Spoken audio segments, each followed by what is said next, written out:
তারা যাতে ঐক্যবদ্ধ হতে না পারে তার জন্য চেষ্টা হচ্ছে মানুষের মধ্যে বিভেদ তৈরি করা। আজকে দেখছেন না, দেশের প্রধানমন্ত্রী একটার পর একটা রাজ্যে গিয়ে বিষ ছড়াচ্ছেন।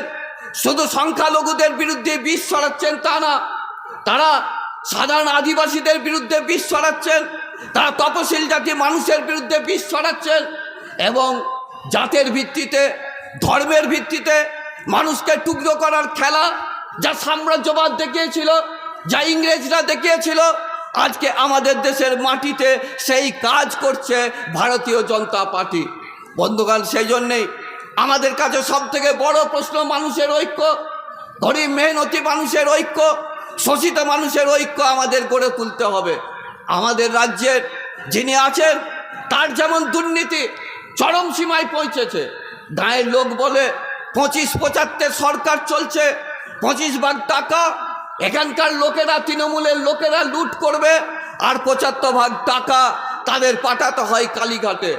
আর দেশের সরকার বিজেপি গভর্নমেন্ট আজকে ইলেকট্রাল বন্ডের আপনারা হিসেবে দেখেছেন যে বিজেপি গভর্নমেন্ট আজকে শুধু 25-75 নেই, তারা 45% টাকা তারা লুট করছে, মানুষের কাছ থেকে নিচ্ছে।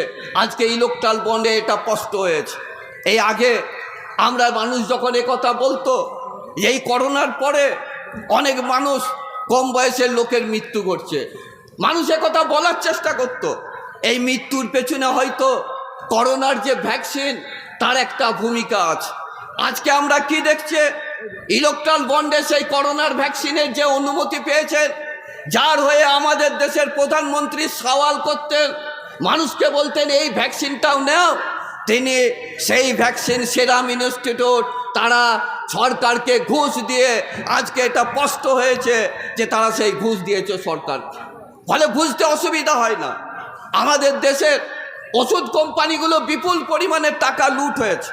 আমরা তো কষ্ট করে কথা বলে, কেউ যদি কোনো পার্টিকে টাকা দিতে চান তাতে কি অপরাধ আছে?